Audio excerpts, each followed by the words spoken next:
buat baju yang indah. Kebetulan saya bawa sebuah kain. Saya ingin kain ini saya buat dulu, baru saya menghadap kepada sang raja. Malu kalau saya nanti berhadapan dengan raja dengan pakaian yang sekarang saya pakai. Maka kasih tahu saya di mana tempat di sini, di kota ini, tempat penjahit yang bagus, sehingga nanti saya tidak memalukan ketika bertemu dengan sang raja yang sangat. Akhirnya penduduk tadi berkata, ada di sini tempat, tidak jauh dari sini ada tempat yang sungguh luar biasa. Di sana penjahitnya luar biasa. Siapa yang ke sana tidak akan pernah kecewa. Siapa yang ke sana tidak akan pernah menyesal. Dan siapa yang ke sana tentu penampilannya sungguh luar biasa.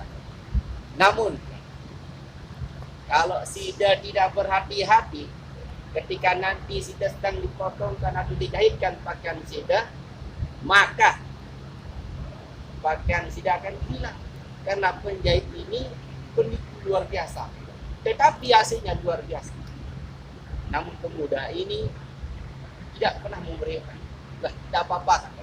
Yang penting baju saya tepat jadi dan bagus. Sehingga nanti saya bertemu dengan raja, saya tidak malu berhadapan dengan raja. Ya sudah, silakan jalan. Sehingga cerita ini bertemu. Assalamualaikum warahmatullahi wabarakatuh. Hanya ada apa? Ini saya bawa kain sutra yang sungguh indah. Saya ingin Sida jahitkan pakaian saya. Saya ingin setelah jadi sekarang ini saya langsung bertemu dengan seorang raja yang sungguh. Baiklah, akhirnya dijahitkan. Mulailah dijahitkan pakaiannya ini pemuda ini. Dijahitkan. Masuk penjahit ini yang tadi kenal sungguh luar biasa.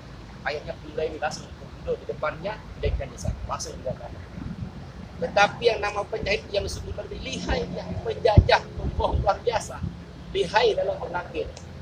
Akhirnya mulailah melancarkan aksinya penjahit. Yang pertama dia ceritakan hal-hal yang bagus, hal-hal yang indah, yang menundukkan mata, yang menundukkan hati.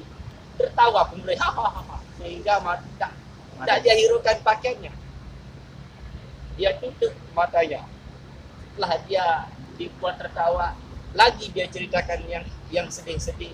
Begini keluarga saya, begini mempesan mati. Dia menangis. Dia juga tidak pernah menghiraukan pakaian. Akhirnya apa yang terjadi? Si penjahit ini melancarkan aksinya. Melancarkan aksinya memotong pakaian kita dari sini. Langsung berhenti dia. Tak. Maaf, wahai saudara, kain sutra yang kau bawa tidak cukup untuk saya buatkan pakaian. Bingung. Tadi saya bawa banyak, sekarang sudah habis. Sedikit, ini juga sedikit.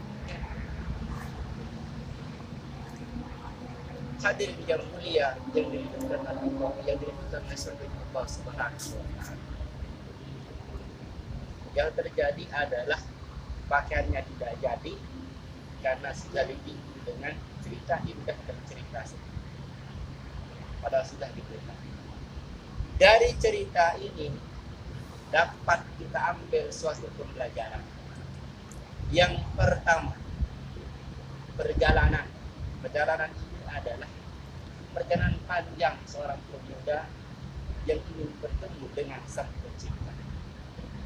Yang kedua, kota tadi adalah dunia, tempat kita hidup ini yang hanya sementara, yang pasti dan pasti akan tiada, dan kita semua akan binasa dan kembali kepada Allah Subhanahu wa Ta'ala. Yang kedua, penduduk kota tadi yang menasihati adalah para nabi Allah, para nabi atau para alim ulama yang memberitahukan kepada kita ini tidak bagus, ini bagus. Jangan lakukan yang tidak bagus, kerjakan yang bagus. Tapi kita tidak menghiraukan. Ini yang ketiga. Yang keempat adalah penjahitan. Inilah kehidupan dunia. Ketika ketika kita tidak pandai dalam mengarungi kehidupan di atas dunia ini, kita akan berubah. Kita akan tergilas dengan indah, dengan guyonan dunia ini yang hanya sebentar. Ketika kita tidak pandai mengarungi kehidupan ini dengan iman takwa kita, maka kita akan terbawa oleh dunia dengan buntut rayuannya. Terkadang rayuannya indah yang membuat kita bahagia, tidak lupa dengan Allah. Kadang sedih juga tidak mempengaruhi kita ingat kepada Allah, namun kita sedih sementara. Setelah sedih sementara, kita mengucap untuk Allah, kenapa begini, kenapa seperti ini, kenapa saya begini. Kita lupa dengan apa yang telah diberikan oleh Allah Subhanahu wa Ta'ala. Yang terakhir, seorang raja di raja ini adalah Allah Subhanahu wa Ta'ala. Siapa yang dimaksud di sini adalah Allah Subhanahu wa Ta'ala. Ketika kita berhadapan dengan Allah nantinya, apakah kita tidak malu? Kita berhadapan dengan Allah dengan membawa hanya pakaian yang seadanya. Kita membawa iman dan takwa amal jariah kita tidak ada. Seorang presiden saja, seorang pejabat saja kita mau bertemu dengan seorang, jangan kita pergi midang saja, pergi ke rumah cewek harus pakaian yang luar biasa bagus. Sudah pakai parfum harum luar biasa, pakaiannya dicari yang paling bagus. Luar biasa, dipakai kacanya dilap semuanya indah. Yang jamnya tidak pernah keluar dari kota. Itu sungguh luar biasa. Ketika kita berhadapan dengan sesama manusia, ini kita berhadapan dengan Allah Subhanahu wa Ta'ala yang telah menciptakan kita di atas dunia ini, yang telah memberikan kita nikmat yang sungguh luar biasa. Apakah kita tidak malu menghadap sang kuasa, menghadap sang Allah Subhanahu wa Ta'ala, dan menghadap sang raja di raja dengan pakaian yang seadanya? Apakah kita tidak malu berhadapan dengan Allah Subhanahu wa Ta'ala? Kita hidup di dunia ini hanyalah bersenda gurau. Sedikit amal yang kita perbuat, takwa kita perbuat. Na'udzubillah subhanahu. Padahal dalam Al-Quran Allah Subhanahu wa Ta'ala berfirman, "Tazawwadu fa inna khairaz zadi taqwa." Berbekallah, fa inna khair, maka sesungguhnya sebaik-baik bekal adalah takwa. Ini katanya. Kita sudah diperingat, tidak ada yang lain, tidak ada yang mampu kita harus berbuat kecuali dengan takwa yang kita bawa untuk menghadap kepada Allah Subhanahu wa Ta'ala.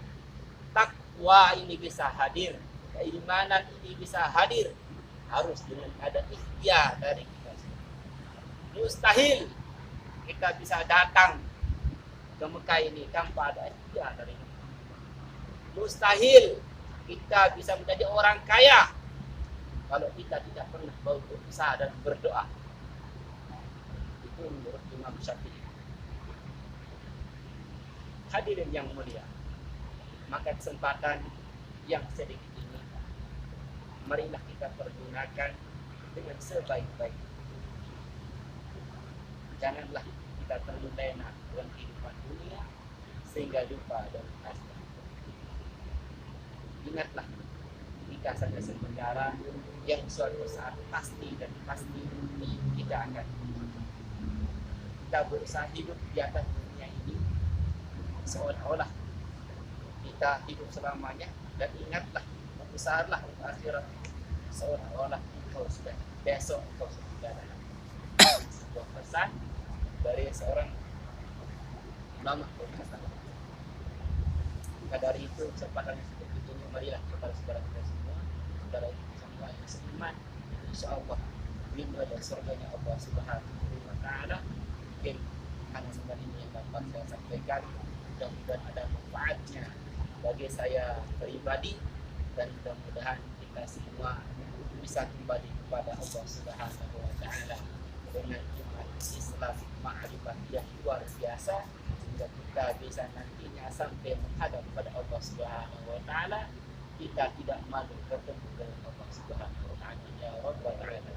Dan mudah-mudahan orang tua kita yang sudah meninggal dunia Allah ampuni segala dosa-dosa dan dijadikan kuburnya sebagai tempat surga, dan berkat kita berkumpul di sini kuburnya yang gelap diberikan cahaya oleh Allah Subhanahu wa taala, dan yang masih hidup mudah-mudahan diberikan umur yang panjang, ta'atillah, rezeki yang banyak dan barokah, dimudahkan dalam segala urusannya, serta mudah-mudahan ibu kita semua yang di sini bisa pada tahun 2021 ini melaksanakan ibadah haji. Amin ya Rabbal alamin. Dan khususnya kepada anak-anak kita yang ada di rumah, mudah-mudahan mereka menjadi ahli Quran, menjadi hafizah, sehingga mereka lah yang akan mampu memberikan hadiah kepada orang tua kita kalau kita tidak mampu. Amin ya Rabbal alamin. Terima kasih. Wallahu muwaffiq hadi ila sabilir rasyad. Assalamualaikum warahmatullahi wabarakatuh.